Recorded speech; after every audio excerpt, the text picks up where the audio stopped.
Hi, it's great to be here at APEX Connect.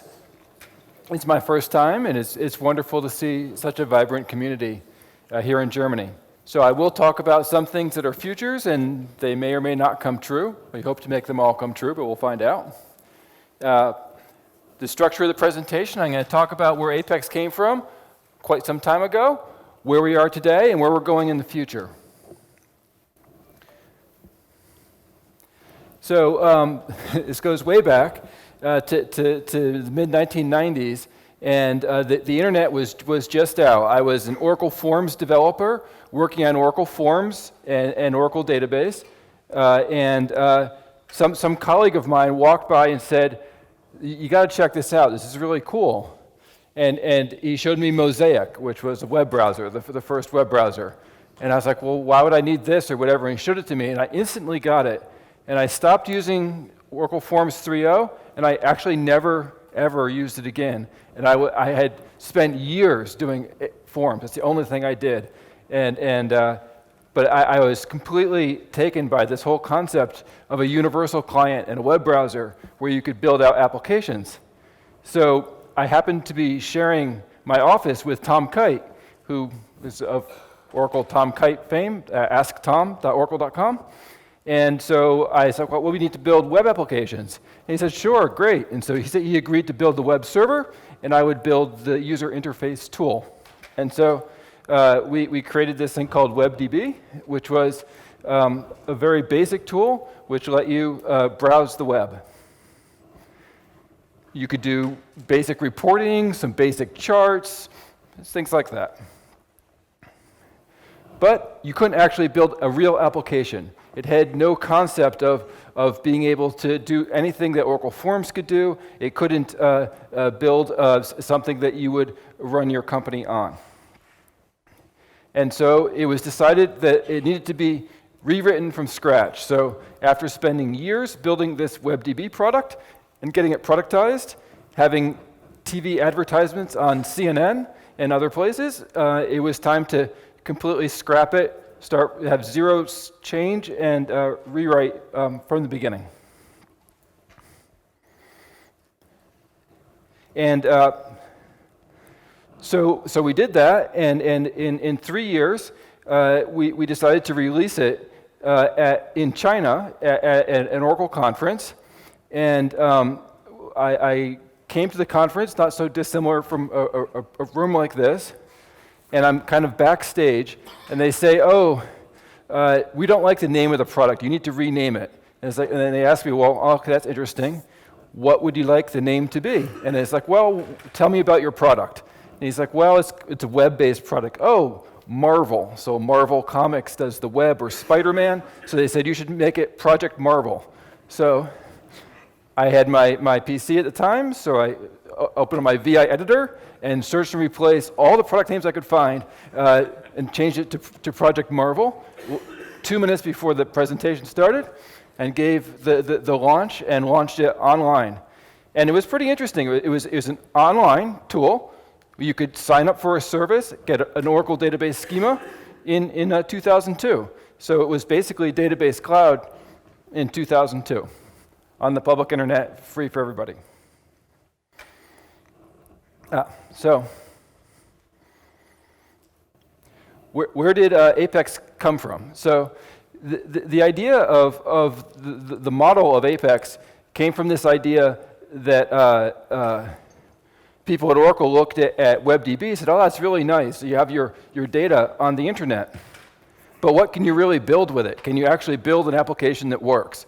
So I was thinking of what would be the simplest model I could find that if I could build that thing elegantly with metadata, that it would work. So I thought that the simplest interaction to model something after would be an ATM machine. So a simple banking application, a simple interaction. And so if the metadata model for APEX could support this, it could pretty much support any application you would build now or in the future.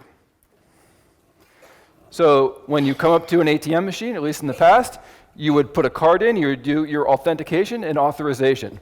So the framework had to support authentication and authorization.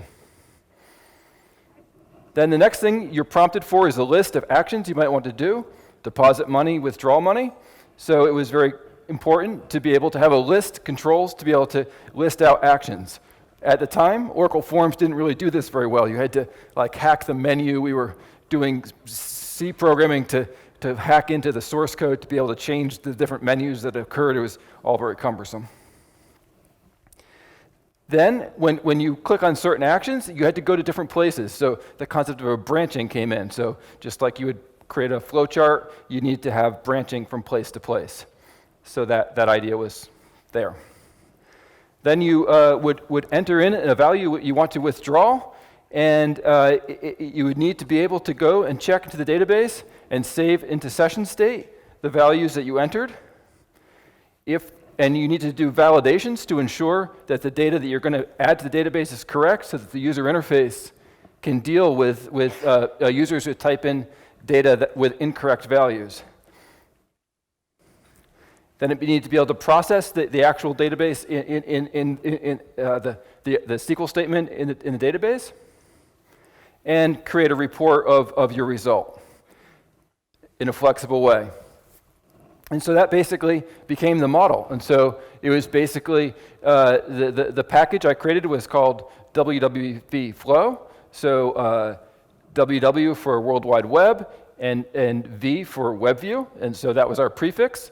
Everything from Oracle had to have a 3-character prefix. And flows was this concept of the flow diagram. And so you have this rendering process and a processing process. So this is a more complicated diagram, but it shows off sort of how the model works. So the syntax of APEX is F*P. That's flow and page. Of course, now we call them applications. It's a much better name, but at the time, that's what we came up with. And works like that. The page processing, when you post the page, it works this way. In the beginning, one of the more complicated things was to get the session state working, and I had a hard time figuring out how to do the bind variables. But luckily, I shared my office with Tom Kite, and it was no problem for him. And so he wrote all the bind variable processing, and everything was very elegant. Because I knew that one of the most difficult parts to make the tool be truly integrated with Oracle is that it support the native syntax of Oracle, of relational database, which is a bind. And so Tom helped with that. In the beginning, one of the more complicated things was when you had a validation and you had to repaint the screen. The idea was to be able to take the data value from session state and repaint the screen. So it allowed, you had to render a page in different modes. Render a page from the database, or render a page from the invalid entry. And if you want a complicated diagram, we can have the show and page together. Okay. So in 2004, we had a production product, and it had all of these features, pretty much the same features we have today. With 1.6, we added themes. With 2.0, we added a SQL workshop, which is really important, so you could have a holistic experience. You could design your database objects as well as your application. We added supporting objects with 2.2, which allowed you to distribute an application and create all the tables. With release 3, we added FOP-based reporting. We added flash charts and tabular forms. A quick story on the SVG charts. So we had a small team, and Christina was one of our programmers. And so I said, well, we need to have charts, and they need to be coded in SVG. So it's kind of like coding PostScript or whatever. You have to do all the math yourself. And so she comes back to my office and she goes, I think I can do it, but I need to expense a math book. And I was like, that'll be okay. So we had to buy her a math book, and she wrote the initial SVG charting. With release 3.1, we had interactive reports, and in 2008, I guess, I came to Oracle here in Germany in Munich, and I demoed interactive reports, and I thought that it went very well. And so it really encouraged me to get interactive reports out as quickly as possible, to have them out in 2008. With release 4, we added team development, plugins, and web sheets, and dynamic actions. And so I think dynamic actions was critical to the success because it abstracted JavaScript from the developers. And so the idea is that there's 1,000 ways to write JavaScript and embed it in an application, and to be able to do it natively with the architecture of APEX and to have consistency and allow it to be done declaratively was a huge win. So I'm very proud of the team that created dynamic actions. And of course, plugins provides the extensibility, which is critical. And I think we saw from the dashboard competition, it's all about the extensibility and being able to pull in the latest technologies from various open source frameworks. Release 4.2 added packaged apps and mobile. And with release 5, modal dialogues, the universal theme and template options. And so that was a very big release for us. It took us 2 or 3 years to develop the release, and I think that it really took APEX up a notch, and it really has created a very modern platform on which to extend. And so looking forward to APEX 5.1, we'll have the ability to have interactive grid. You'll hear all about that later on from other people. And we'll be integrating jet charts. We've gone through a lot of the wizard interactions and dialogues of the tool and made them much better. We'll have the ability to have live template options. And our dedicated graphic artist, Bob, has dutifully, I guess, drawn 6,000 plus icons. So Oracle has this thing called Font Awesome, but Shakib did not think they were awesome enough. And so he had Bob redraw 600 icons. So he sits near me in the office, so I walk by, and he's got day after day, month after month, he's got rows of icons, and it's like, Bell, every icon you could possibly imagine, they're there. Very impressive. We hope you like them.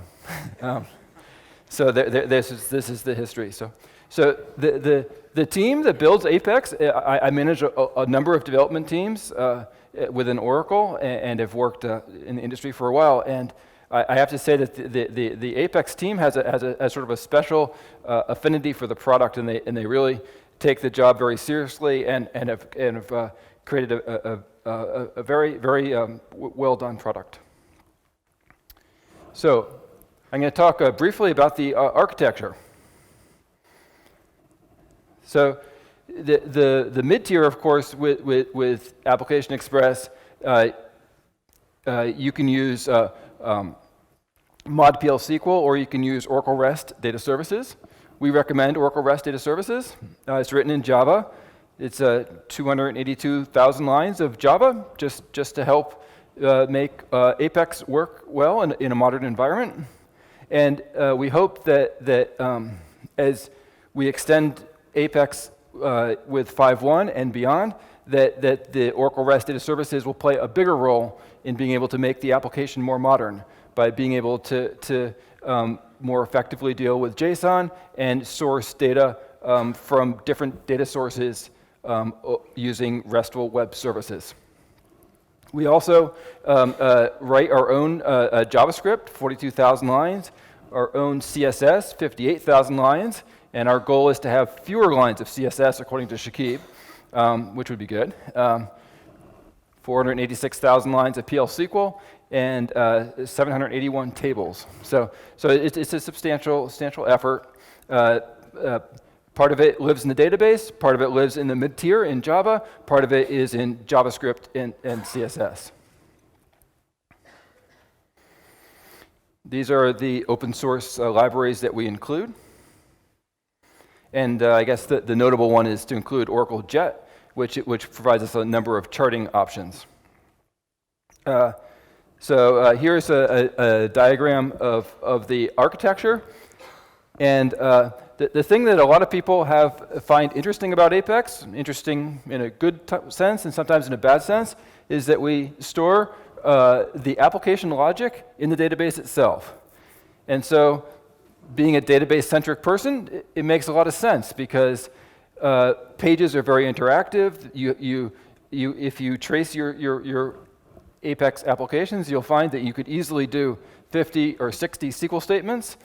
And if you're going to do that number of SQL statements, then being in the database itself takes the network out of the picture. And so the rendering can be substantially faster. You can feel completely free to make as many SQL conditions and PL SQL as you'd like, and the page will still render in less than 1/10 of a second on the database side. Of course, it could have been written in the mid-tier, but living in the database provided a number of values. So for example, as a developer of APEX, I didn't have to write complicated logic to save session state. I didn't have to write all these things. The database provided that infrastructure for me. So if you think of the database, the PL SQL engine as that core underneath, we had that within the database. And as the Oracle database got better, so did APEX. And in fact, since even though we add tremendously more complicated PL SQL, Patrick Wolf contributes lots of PL SQL code. We have to run through all that code line, yet it still runs faster than before. And it's not because we're executing less code, it's because that the processors on modern computers are getting faster that more than we add complexity to our code. So every next year, APEX runs faster. So I find it a very elegant architecture. You're able to get the data out of an Oracle database most efficiently using this particular architecture. So how does one position Oracle APEX? When it was first built, I remember being in Oracle headquarters, and I had determined that you must build the tool in itself. If you're going to build a browser-based tool, of course you should build the tool itself, and people thought it was just absolutely crazy. I should build an IDE in C or something like that, and it should not be built in the browser itself. But I felt that if you can't build the tool itself, you're building a second-rate tool. You need to be able to have it in itself. So yes, we think it should be done that way. And so a next major question was when building the tool was whether I should generate code or I should dynamically render it from metadata. And so it was actually a very difficult question at the time. Pretty much everybody was doing generation, so rendering it from metadata ran the risk of it being too slow. So I ran, for weeks, would run exhaustive benchmarks and had to do select intos and do all these things to obtain the performance I needed to determine that it was acceptable to render an application from the metadata in real time, as opposed to generating the PL SQL code and rendering it from that. I knew from working with Case Designer, which was a very fine product, but the generated code had a number of drawbacks, and developers had a propensity to change the generated code, and once you do that, all bets are off. And so I felt very strongly it was best to dynamically render your content. So early on, it was very clear to me that when people look at user interfaces, whether they're in their car or at work, the thing that they like about them most is that they're immediate and responsive. So if the page takes too long to load, it doesn't work. So I had some executives tell me, you know, when they see how rich the page looks, they don't mind waiting 5 seconds. And I'm just thinking, they'll always mind waiting 5 seconds. No one wants to wait 5 seconds to a page, no matter how good it looks. So it has to be immediate.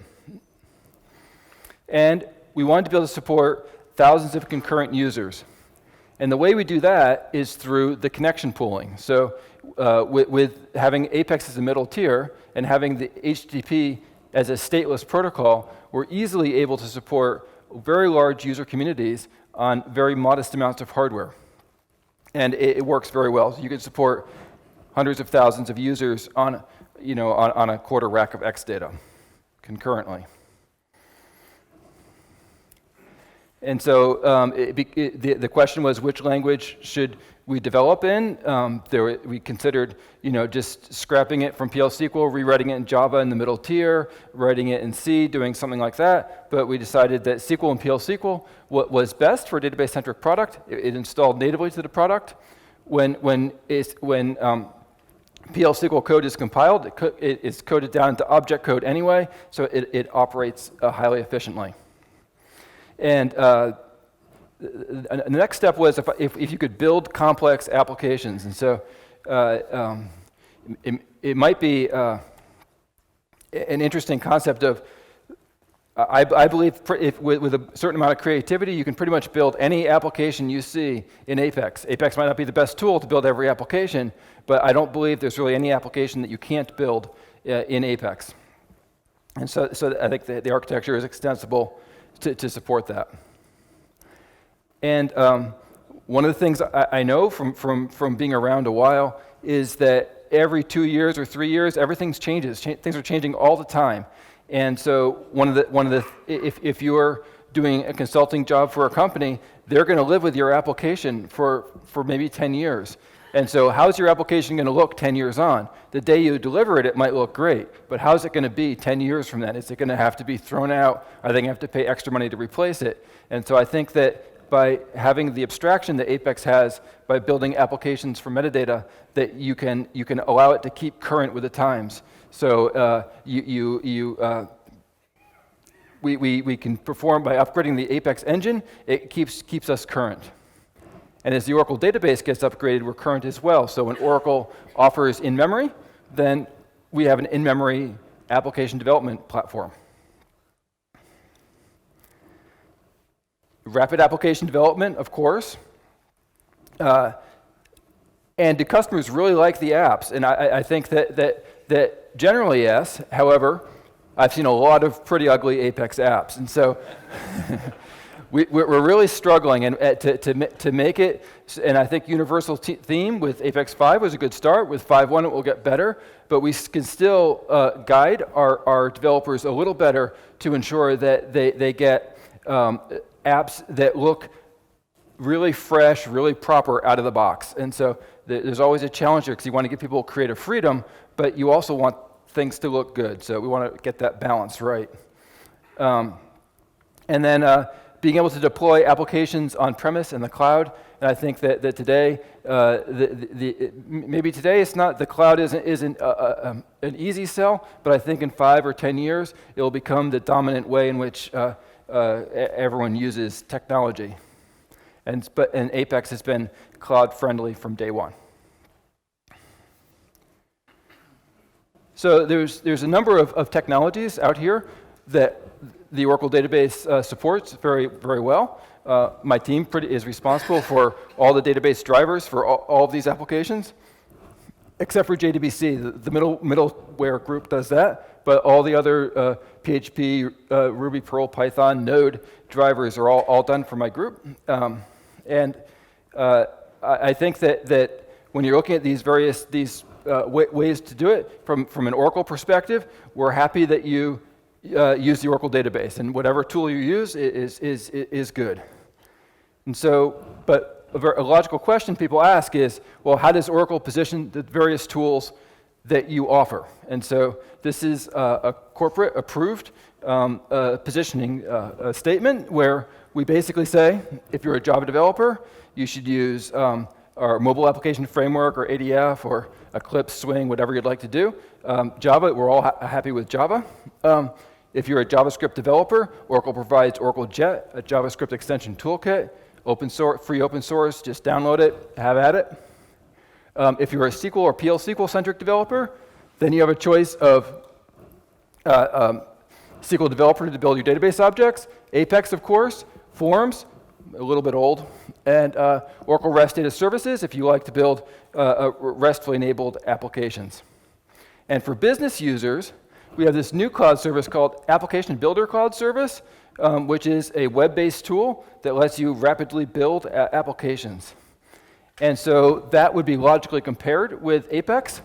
And when you compare it, you'll find that the ABCS is very nice, and what it's specifically designed to do is to extend Oracle Fusion Apps SaaS applications in the Oracle Cloud from a business developer. So it's not a sophisticated environment like APEX. There's nothing like dynamic actions or universal theme or all that sort of thing. It's an application designed to fill smaller gaps. So as opposed to being more complex than APEX, it's actually simpler and easier than APEX to do a certain class of extensions to our SaaS suite. So what is a database developer? So I don't know if database developers are cool. I think they were cool in the 90s, maybe. Maybe they became uncool, but I hope they're becoming cool again. And so we'll see.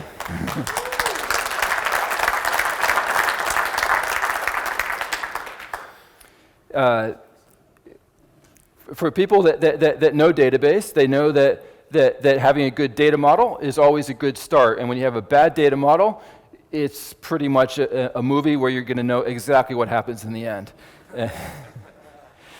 I think that when database people know who they are, the people that appreciate a good relational database model self-identify. Every major large application is built using relational databases. SAP uses relational database.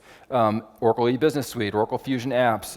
Every large shop that I know of, every large piece of business software uses relational database. And being able to get that, assuming that data is in an Oracle database, using APEX to get at it just makes a lot of sense. It just becomes a very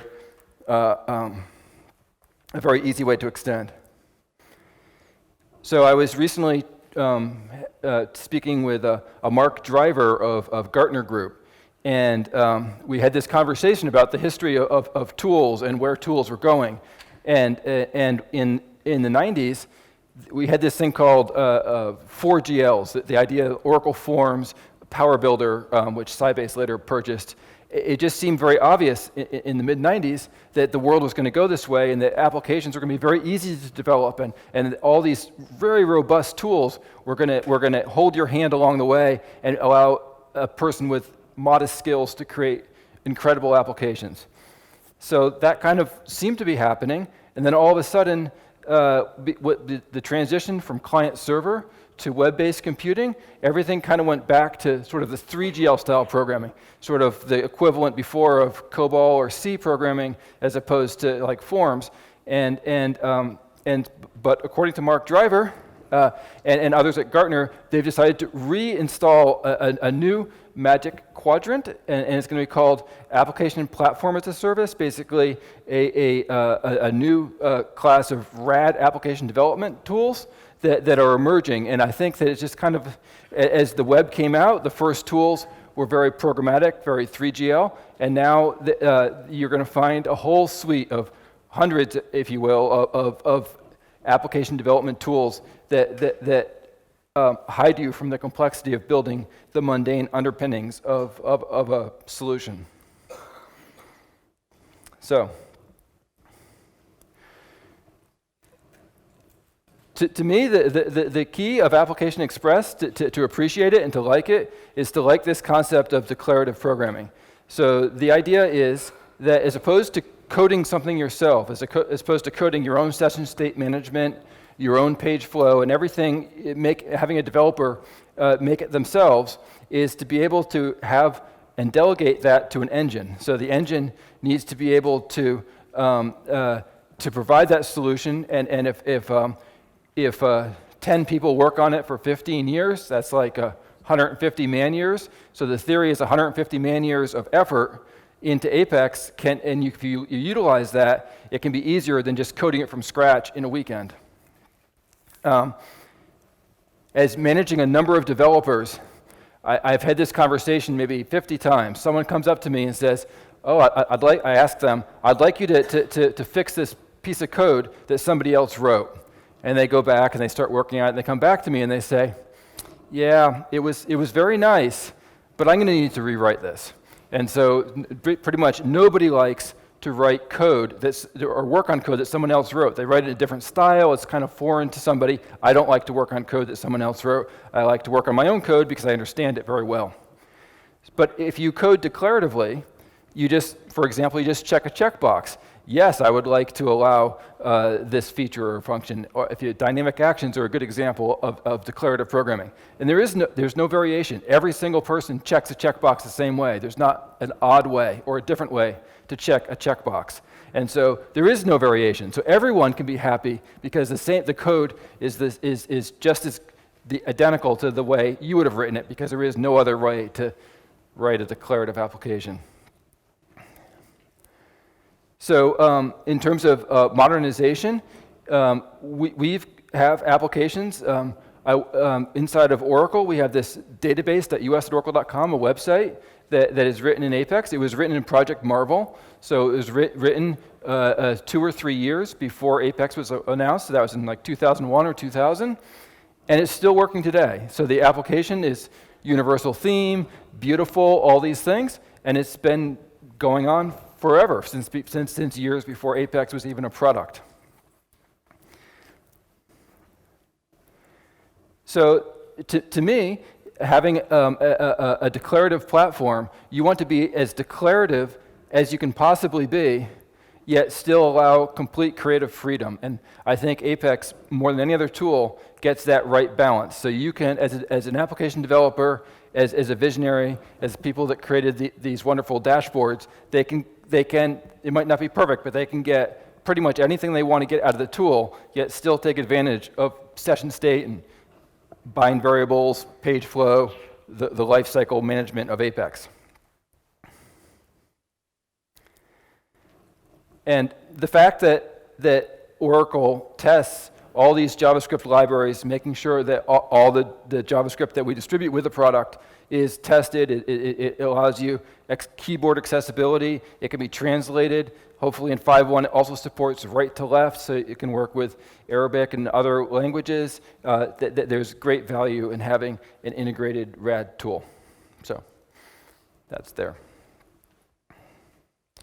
So my next topic is database centricity. And so the idea of SQL was great. So in 1988, I wanted to get a job and work for Oracle. So I had used Oracle 4 a little bit, and so I had which installed on floppy disks, the big things that bend, and you stick them in and I wait 5 minutes or whatever to install it. Yeah. So I'd used that a little bit, and I read the entire manual, like cover to cover for SQL, and I memorized the entire syntax. The 7 keywords: create, drop. And so I went into my interview, and they well, do you know relational database? I was like, of course I know relational database. Well, I've read all the manuals. It's just not a problem. It's just very trivial. And what would you like me to do? And I could do joins. I can do select statements, inserts, updates, deletes. I can do it all. And they're like, great, you're hired. And so it was. But I still feel it's a remarkably elegant piece of a thing that I guess IBM came up with their System R papers, and Oracle first implemented. But I still think the model works very well, and it's translating to today's technology. So PL SQL, my manager, Andy Mendelson, actually led the team that created PL SQL. And I remember I was working in California at the time, and we were trying to get PL SQL into Oracle version 6. And it kind of made it into Forms with Forms 3.0, but it didn't yet make it into the database until version 7. But it was modeled after Ada, and it really provided a very nice. The language was selected because it kind of looked like SQL. The package body abstraction worked very well. We were underneath a lot of pressure at the time because Sybase had triggers and their transact SQL, T-SQL, stored procedures, and Oracle really needed to respond to that. The entire financial community had gone over to Sybase because they had the triggers, and we did not have them. And so there's a lot of effort to get it right. And so in traditional Oracle fashion. We maybe over-engineered the solution, but I think it stood the test of time, and I think that Andy made a great decision to model the language after APEX and create a robust language like PL SQL where people can create millions of lines of code and have them compile and run in your database. And with things like edition-based redefinition, you have this opportunity to do zero downtime patching of your code in runtime, run multiple versions of your code at the same time. You think of EBR and technology like that, and I think back to like, you know, at the time, 1990, 1991, I was just happy to have if then else statements. I didn't need edition-based redefinition, but times go on. It's cool. So we've got some new features coming in 12.2 as well. We'll finally have longer identifiers. In 12.1, we have support for varchar 32K. All of the database features like spatial, XML, some JSON, a lot of JSON in 12.1 and 12.2. We have some very nice JSON features, compression, analytics. They all work seamlessly with APEX, as does our data redaction products. All of these. There's a product called Real Application Security, and that's going to have an APEX UI to it as well.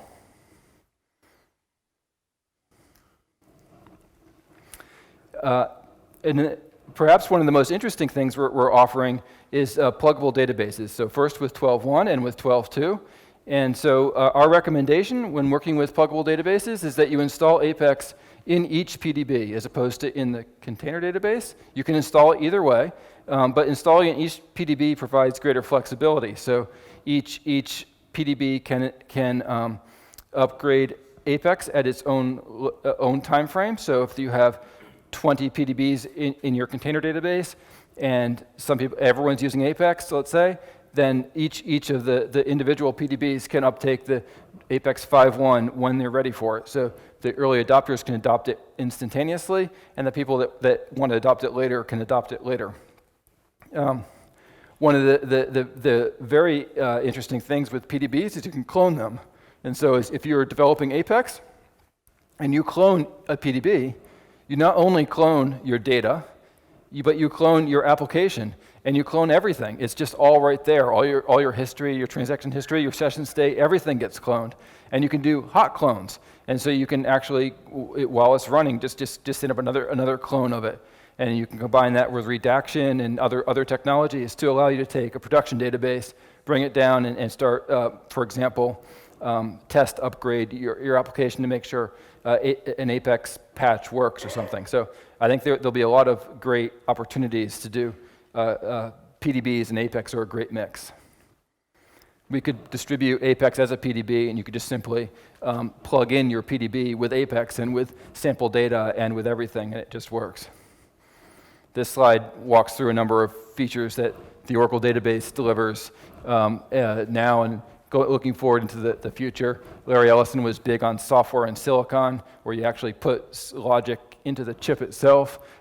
Database sharding is pretty interesting. So the idea there is you take a database that can be divided by a primary key, like a customer ID or something like that. So like Apple iTunes is a very big database, but so you want to have 1,000 databases be iTunes. And so you use sharding technology where the key sends the data to the specific database that corresponds to that. And so we'll be providing that natively, declaratively with database 12.2. So Oracle APEX in the cloud. So Oracle offers a number of database cloud services. Did anyone here use the cloud services? Have tried it? Pretty much nobody? Oh, got 4 or 5 hands. So I'll go with 1%. So it's not surprising, but I feel that it's in early days, and eventually it's going to start to work out. And so I'm going to discuss some of the directions we have. So today we have a schema service. It's basically an APEX service. You get HTTP-only access. It costs $175 a month, I guess, I don't know, 150 or 160 euros. And you get an Oracle database on rack, on Exadata, that's fully managed with APEX. And in this summer, we'll be announcing a PDB version. So this, if you own it, you can upgrade, but it'll be the same service for the same price. But as opposed to getting a single schema, you'll get an entire PDB. And with that PDB, you can create as many schemas as you'd like. You can create table spaces. You can do as you wish. It comes with APEX, and we will also provide SQLnet access. And so you'll be able to download an SSL certificate and SQLnet into your PDB service, and it will be just like in SQL Developer as a connection. So you can drag and drop data or APEX applications in SQL Developer from one connection to another. So you could connect, for example, to an internal database and then to your cloud database and drag and drop objects between them. So we think that will be a nice feature, and to offer it at $175 a month is a pretty good price point. If you buy it 1 year subscription or 2 year subscription, you can even lower that price. We'll be introducing, we have a database service running on compute, but we'll also offer a managed variation of that. And we also offer an Xdata service, and right now we have more customers than we have ability to make Xdata, which is a good problem. And I was very, very pleased, I guess, is that APEX came on the schema service and the database service, but not in the Xdata service by default. And so they figured, the powers that be figured, well, it's like, why would they want APEX for Xdata? So sure enough, the second customer came along. They said, showstopper, not buying it unless it has APEX. And so great, now we have APEX on Xdata as well. And the most interesting thing here is we have this vision. I have to get additional funding through to get the hardware, but we're very close to having this free service where we can provide you 100 megabytes of storage for free forever for any purpose you'd like. So sort of like Oracle XE, but in the cloud. And so we think this would be a great opportunity for the APEX community. And we'd like to combine our apex.oracle.com, kind of rebrand it as a free service, put it on enlarged, better hardware, multi-database so it can scale infinitely, combine it with the Oracle Internet Academy, which is an APEX-based solution, and have like 100,000 users out of the get-go, and it could be a very, very robust environment. So the vision is from a free service, free forever, to a more costly Xdata service, which is a lot, but you get a lot of power, all with APEX, all with Oracle REST data services, all out of the box, all managed in the cloud. And so that's what I said. So we've talked about the past, way back in character mode days before they had mice. We've talked about the present with some of the Oracle Cloud and Oracle APEX we have now, and we're going to talk about where APEX is going in the future. So with APEX 5.1, I'm not going to go over those features. We have other sessions that will go to them in great length, so it's not appropriate for a keynote. But I'll just kind of highlight what I see as things we're doing, which is this interactive grid, which you should definitely catch that presentation, as well as jet charting, live template options, and there you go. So I'm going to concentrate on new feature discussions for what's coming beyond APEX 5.1, and hopefully it resonates with things that you'd be interested in.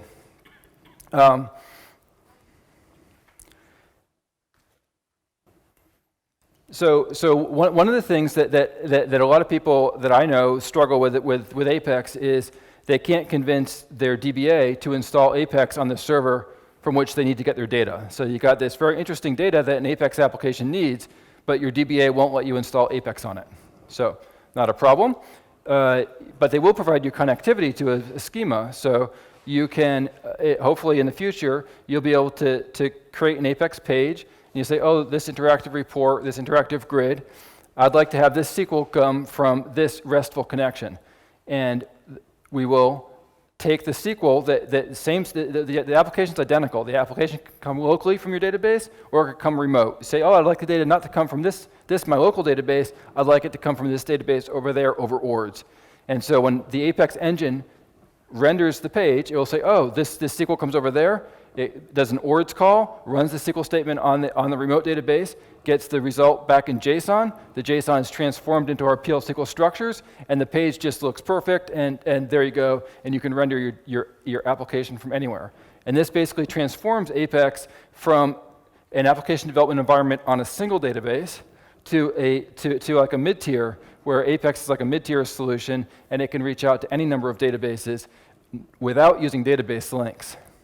So you can do that today with database links, but it doesn't perform at the same level that it would using Oracle REST data services, because the connection pooling architecture is not the same, and database links are not terribly efficient, and they have distributed transaction issues. And so I think this will be a big win. Today we can render charts using JSON. So when an APEX page renders, the data coming back from the database comes back in JSON format. And with interactive grids, it will do that as well. And I see a future in APEX like 5.2 or something like that, where all the data comes back as JSON. And that provides the browser and the people that do CSS tremendous flexibility in how they want to render that data on the screen. They can just click buttons and instantly transform the data that's in JSON, so that it allows you to have a snappier, better experience in your application. So I think that will be a great advance. So one of the things that I have building a number of APEX applications, and I develop in APEX every day, building various internal systems for Oracle, as well as APEX itself. And one of the things that I always want to know is who's changed what when. So the application worked fine when I went home, and I came in the morning, and it no longer works the way I was expecting.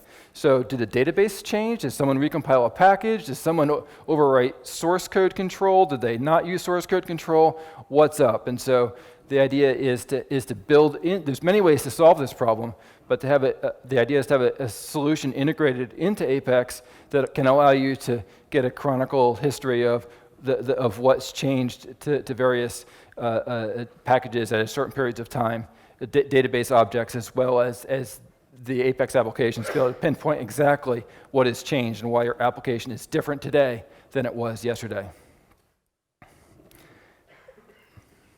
So another thing was I'm frequently asked to build applications for people, and every time I build an application, I have a number of standardized components. I might have access control that's standardized. I might have a number of administrative feature functions, like to manage code tables, that are standardized. And so I should be able to create an application from a template. So someone should be able to define a template application that has tables, it has all these things in it, and I should be able to say create an application from that, and maybe all the tables, all the database objects have prefixes. Maybe they're prefixed with ABC underscore. And the idea is that you could just change the prefixes, choose which features you'd like, press a button, and create an application from a template. And so we have packaged apps today which you can copy, but we don't really have the idea that you can define a template application which is never intended to be used as an application, but just to be used as a template, turn on and off certain options you'd like, and then take the database objects that it uses and change their prefixes, and 5 seconds later you have an application that's ready to go, or at least a framework of an application where you can add additional things on. So template apps I see as a nice idea. The next idea is this cloud marketplace. So Oracle has cloud.oracle.com, and on cloud.oracle.com we have marketplace, and we'd like to enable you folks in the Oracle community to be able to contribute to this marketplace. And ideally, so anyone in the world can come to Cloud Marketplace and say, oh, I'd like to try this application out.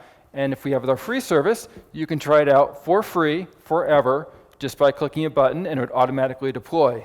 And of course, we would build this deployment by providing into APEX the ability to deploy through a SQL connection, but also over a RESTful web service. So that way there, we can orchestrate these application deployments from our cloud to our free service or wherever over REST. It becomes a standardized component. It allows APEX to work in this RESTful world, and so I see this way to build the community and to share best practices is to allow people to do this. And so, as well, I'll come to that later. So we also want to provide better documentation on our APIs. I think there's a tremendous amount of creativity in this room and in the APEX community, and the idea is to be able to allow people to, like we do with our data reporter application, to, for example, to within an application to dynamically generate components of an application. So you could customize your application by saying, and it could actually build things, components for you. So that would be an interesting way to make APEX very adaptable to business needs. And so one of the things I find is that if you build an application, a lot of people, they like the application, but it's not exactly right for them. So they can't use your application. They'd like to change labels for certain fields to be something different. They'd like to have a few extra items. And so I envision some way where APIs where you could allow an application to be deployed, let's say it's a customer tracker. And then the person that's running the application could go into an administrative section and say, oh, I'd like to add some extra columns. So as opposed to using flex fields or some other kind of hack, it would actually alter the table, add the column, add all of the items to the application, add the statement to a select list on a SQL query, and basically be able to extend the application dynamically. And so you could change labels and add things on the fly as sort of a user of the application. So I think that within certain reasons and with certain metacode to tag where these extensions would be permitted and where they would not be permitted, it could allow a great amount of flexibility when deploying an application. So you as a consultant, you build an application for a customer, and the customer is able to extend it over time by adding additional attributes and such from within the application itself safely. Not sure we'll be able to do that, but I think it'd be kind of cool. It would be. Would like to be able to patch hot using EBR and have that edition-based redefinition sort of out of the box to allow APEX applications and their PL SQL packages and tables to be deployed hot with allowing you to run both the current version and the new version simultaneously. When people build applications today and they build an APEX application, they deliver an APEX application to a client, they're basically building a web user interface. But I think a modern application has multiple components. Of course, it has a web user interface that's full of responsive, works well on your iPhone, your iPad, your Android device.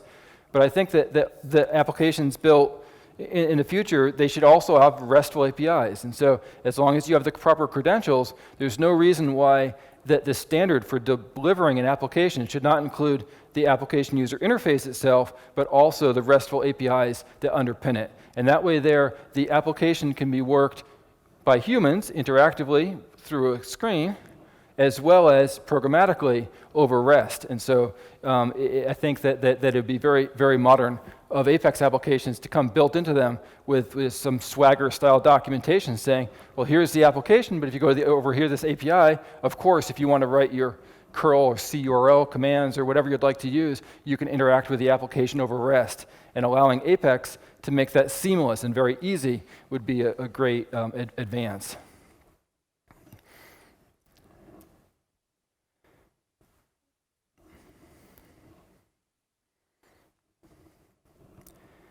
So I'm going to walk through a couple demos we're creating. So I talked about this free service. And so right now we run something called apex.oracle.com, and it's one database. And so I have to check the exact number today, but we have about 32,000 active workspaces. That means people that log in, say, within a month, which is a reasonable number, but we could have more. And by making the environment nicer and easier. And so here's some ideas on how it could be nicer and easier. And it's actually a functioning prototype, and we hope to bring it to life before Oracle World, but it's not a guarantee. And so what you would log in through Oracle Single Sign-On, and you'd come to a page, and it'd be like an APEX service. The name's to be determined. we use APEX service as a placeholder. So basically it says, oh, you like to create a new service, you click the create button, and it pre-populates your name from your single sign-on credentials you would use to use the discussion forums. You simply give it a name, select a size, and click create, and about a second later, you've got a database. And of course, you'll get a quota, and let's say your quota is 100 megabytes. That's the default we're going with right now. And so you can create as many workspaces as you like within your quota, and you could create and destroy them at will or clone them, do whatever you'd like. So if I pull this menu option down, I can manage my users, see my metrics. And so, for example, if I wanted an overview of the service, I could click here. If I click the big Run Console button, I'm running APEX. If I click on the users, I can click Add User, and I can add new users to it. So I could add new developers that could use the service. And so APEX has a self-service sign-in built into it. You go to apex@oracle.com, and after answering a survey and clicking through 20 screens, you can get a service, and after you get this email.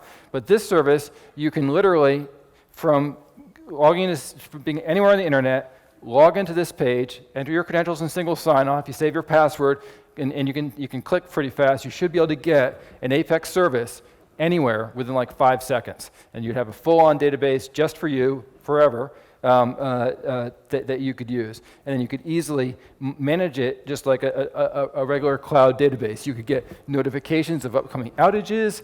You could choose your email alerts to know when the system might be going down for maintenance. You could see a history of all the activities that went on within your service. You basically get a full-on cloud service. So that's this vision of providing an APEX service for free for the community that would provide both this very attractive user interface, very simple, very easy to use, but also on the top you see the developer APIs. So you could do everything you're doing here, you could do it through REST or web services. And so if you want to distribute your code on GitHub. Would that include productive use? Production use, yeah. So I have the legal document, and legal has drafted it, but it has not been approved by the executives, but there seems to be no objection that you can use it for, just like Oracle XE. It's a very nice license. You can use it for whatever you'd like, and so that's our goal. And so if you know, we reserve the right, if you abuse the system or you can find some way to defeat our resource manager and consume the entire X data to yourself, then we will shut you down. And be very annoyed, and everyone else will be annoyed too. But short of that, yeah, you can. So in theory, you would like to create this APEX-based business. So you do it on the free service, and it works great. You got 3 customers, everything's fine. Then you get 300,000 customers, and it's not going to work for you. And so you then buy a service from us or whatever, and that's the idea. That's the vision. So the 100 megabyte size was determined to be big enough to do something real. You can do compression, whatever you'd like, but not so big that you would treat it seriously. And of course, you cannot call support. You can't say, I need support on my free database, or we'll tell you, buy your database and you can have support. But I think that the idea that so let's say you don't want to use the free service at all. You're happy developing on your company's computers. Your company provides you computers. You don't need any free service at all. But you as an astute developer would like to test your services. So you build an automated regression suite that you run every hour, and you just simply destroy your existing database, create a new database, install your database objects, and you're good to go. So the vision actually gets even brighter from my perspective. On the free service, we're the same team that brought you SQL Developer and Oracle REST Data Services is building what we call a Type 3 JDBC driver. And this driver is a Java JDBC driver drop-in replacement for existing JDBC driver, no Oracle home required. But it's stateless, so it runs in auto commit mode, yes. So everything has to be auto committed, so it's over REST. And so that would allow you to run and write Java applications or run existing Java applications that run in auto commit mode against this service. So you could not only deploy APEX applications, but Java applications. And since it can run SQL Developer, and SQL Developer command line, which those old school people can alias to SQL+, and it is 100% compatible with SQL+, if you put it in the SQL+ compatibility mode. So we run the entire regression suite. That's every character return, line feed. We spent months and months to get this 100% compatibility. So you would get, for this free service, you'd be able to write Java applications, APEX applications, RESTful web service-based applications, which you could build mobile applications from, all from the same database. So with Oracle, it's about the database. That's the piece that we think is the most important. You want to have your data centralized there, and you can have a Java application, an APEX application, a mobile application, a RESTful application, all going against the same database, all created within 5 seconds. So you like the idea? It's a good idea? No? Okay.